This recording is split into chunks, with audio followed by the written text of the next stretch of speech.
Supreme court के आईनी bench ने पीटीआई रहनुमा शिबली फराज के नशिस्त पर सेनेट इलेक्शन का शेड्यूल मुअत्तल करने की इस्तदा मुस्तरद कर दी।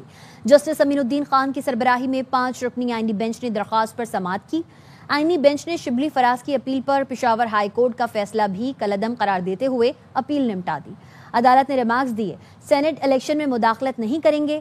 जस्टिस हसन अजहर रिजवी ने रिमार्क्स दिए, सेनेट इलेक्शन के लिए जब आपने उम्मीदवार नामजद कर दिया तो फिर हुक्म इम्तना क्यों मांग रहे हैं। जस्टिस जमाल मंदुखेल ने रिमार्क्स दिए, उम्मीदवार नामजद करना तो मजबूरी थी। बैरिस्टर गौहर ने कहा, 2 आईनी ऑफिस से हमें बेआबरू करके निकाला है, आप इलेक्शन पर हुक्म इम्तना कर दें, सेनेट का इलेक्शन रोक दें। सुप्रीम कोर्ट की आईनी बेंच ने पेशावर हाई कोर्ट के केस को गैर मुअय्यना मुद्दत तक के लिए मुलतवी करने का फैसला खत्म कर दिया। पेशावर हाई कोर्ट को फरीकैन को सुनकर फैसला करने की हिदायत की। समाअत के बाद मीडिया से गुफ्तगू में बैरिस्टर गौहर ने कहा, इलेक्शन कमीशन के पास चेयरमैन सेनेट के रेफरेंस के बगैर किसी को नाअहल करने का इख्तियार ही नहीं है। सिर्फ शिबली फराज साहब की डिस्क्वालिफिकेशन रिलेटेड हमारी पिटीशन पेंडिंग थी।